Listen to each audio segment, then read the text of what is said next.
अस्सलामुअलैकुम। मैं चने की दाल के पकौड़े बना रहे हैं। ये मेरे पास दाल है 250 ग्राम। इस तरह थोड़ी थोड़ी लेके सिल पे पीसेंगे। ये फुल नरम हो चुकी है।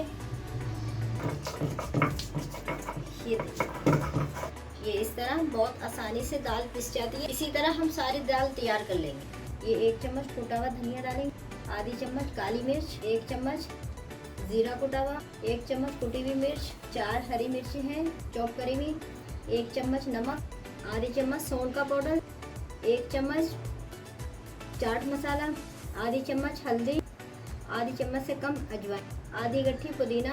तमाम चीज़ों को मिक्स करेंगे। हरी प्याज है, पत्तों बंद गोभी है, मिलाएंगे। पूरा तैयार कर लिया और इस तरह करके पकौड़े।